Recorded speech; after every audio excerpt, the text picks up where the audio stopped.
Boa noite, alunos. Tudo bem com vocês? É a professora Alexandra e nós vamos aí para a terceira videoaula a respeito daquele tema que nós estamos trabalhando aí desde o início das nossas aulas, que é o uso das palavras na escrita, de algumas palavras aqui no caso, né?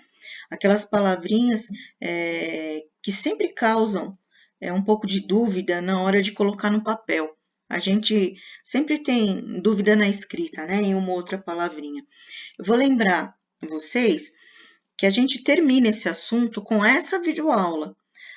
Na próxima aula, a gente já vai ter outro assunto. A gente faz a correção, né? Se for o caso, e já vai começar outro assunto dentro da matéria. Mas nada nos vai impedir de que, se tiver que voltarmos com aulas e videoaulas a esse respeito, dentro dessa temática, a gente volta sem nenhum problema, tá?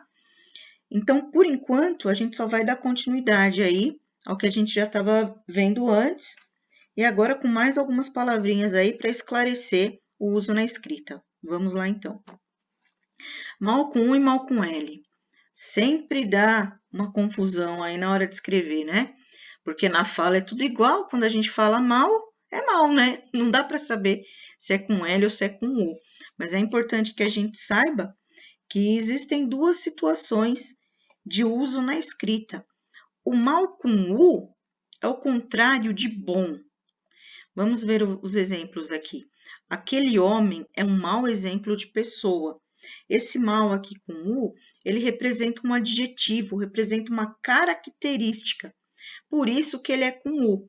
E se a gente fizer a substituição aqui do contrário, se a gente fizer a frase dando sentido oposto, o que vai caber aqui é a palavra bom.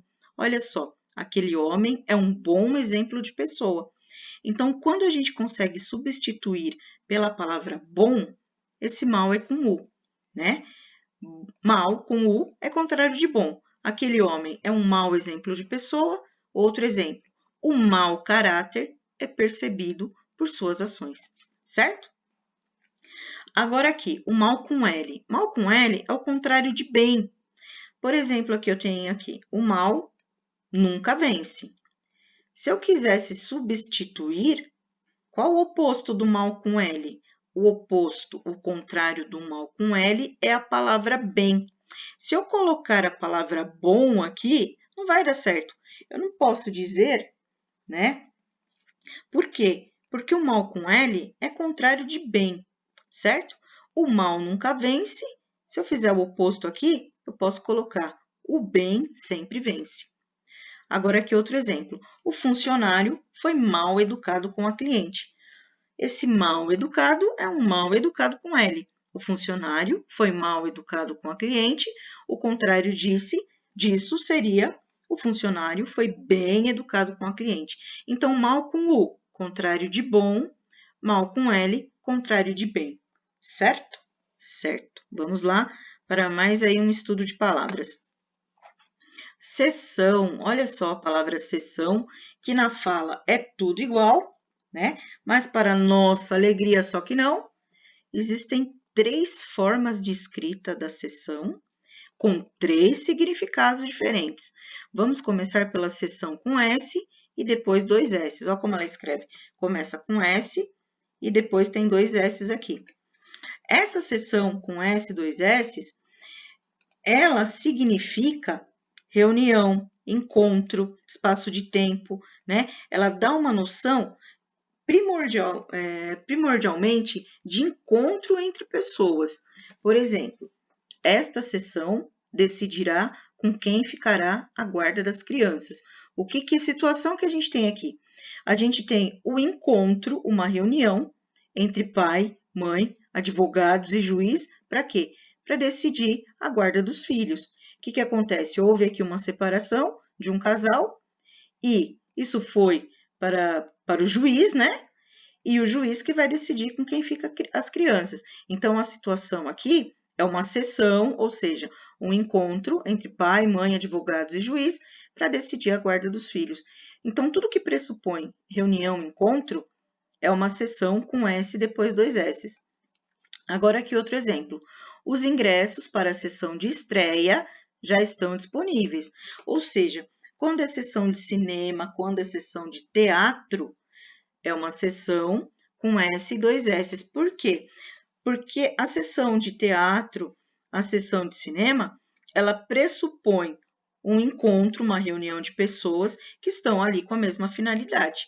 Todo mundo que está ali numa sessão dentro de uma sala de cinema, está ali com a finalidade de assistir a um filme, certo? Então, a sessão de reunião, encontro, é com S e 2 S. Sessão de cinema, sessão de teatro, por exemplo. Agora aqui, quando a gente fala em espaço de tempo, tem a ver com a sessão do psicólogo, né? As pessoas que fazem terapia vão lá uma vez por semana, às 4 da tarde, tem a sessão com o psicólogo. A sessão com o psicólogo durou 1 hora. Então, essa sessão, que também pressupõe um encontro, uma reunião, que dura um espaço de tempo, é a sessão com 2 S's. Mas, como eu disse, não é a única sessão que tem na nossa vida. Agora, nós vamos falar da sessão que também começa com S, mas ela é escrita com C cedilha aqui no final, aqui no meio, né? Então, assim, a sessão que é escrita dessa forma, com S e com C cedilha, é a sessão de roupas de uma loja. Por exemplo, você foi lá na Riachuelo, comprou uma blusa, gostou da blusa, mas não provou. Aí, o que aconteceu? Você chegou em casa, a hora que foi provar a blusa, ficou pequena, né? A gente engorda na quarentena, então nada mais está servindo. Então você foi lá, comprou a blusa, chegou em casa, nem entrou. Ou se entrou, ficou apertada.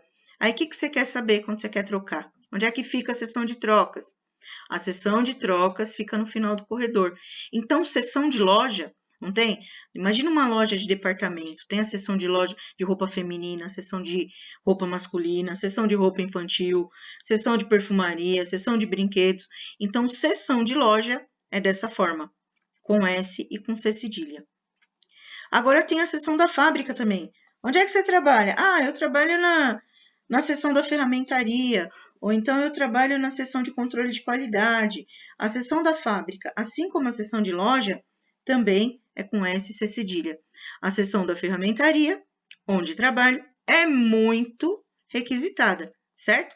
Então, seção de loja, seção de fábrica, com S e C cedilha. Outro exemplo aqui, as roupas femininas ficam naquela seção, certo? Certo.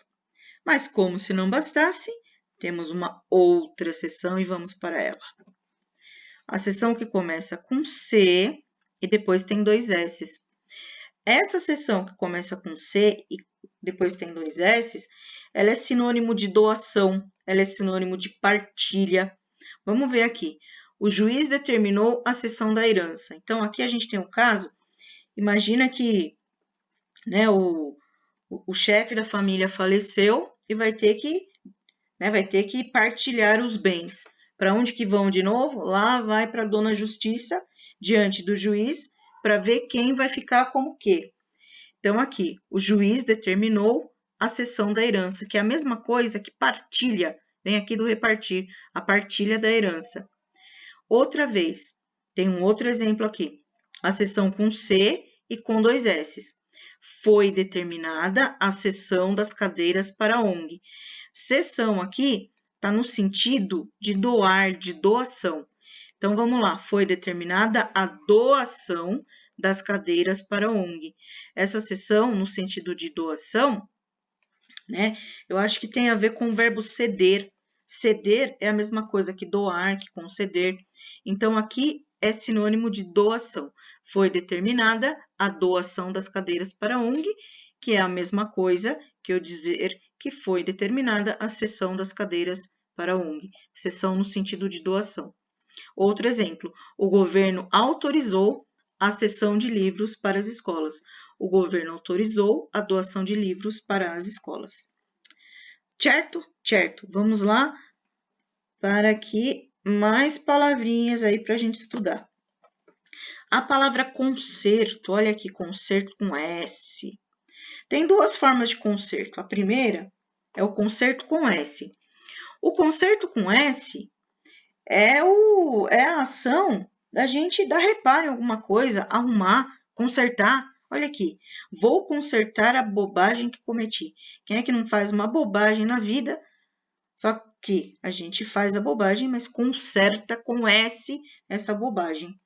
Outro exemplo, pedir o conserto do ar-condicionado. Quebrou o ar-condicionado, o que eu tenho que fazer? Consertar com S.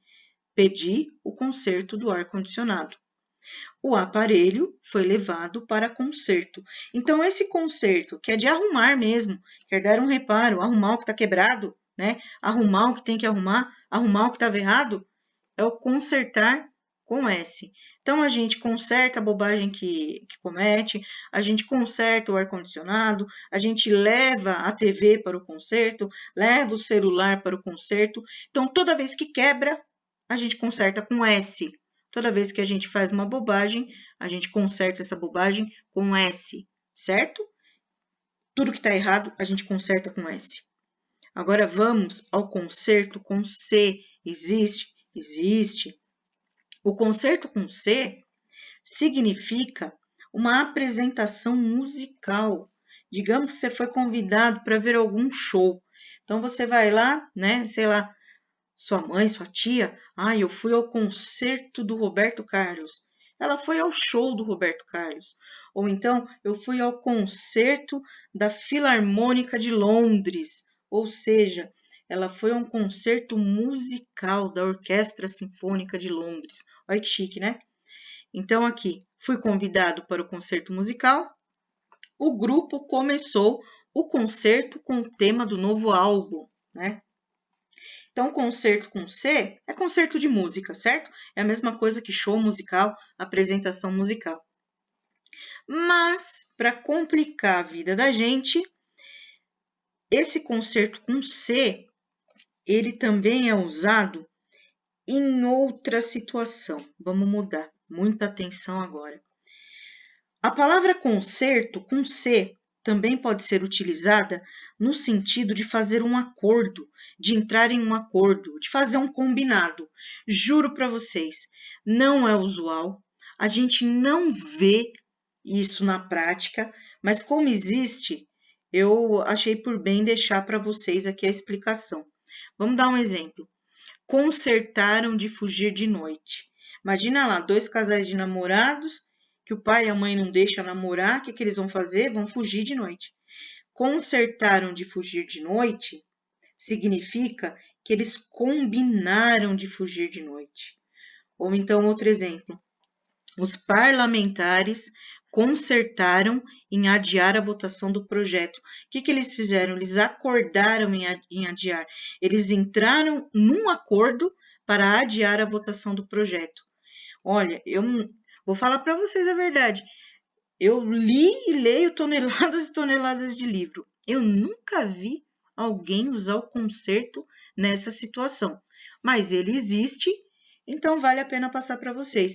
Então, o concerto com C, além de ser concerto de música, apresentação musical, ele também tem o sentido de entrar em um acordo, fazer um combinado. Certo? Certo. Bom, eu agradeço a atenção de vocês.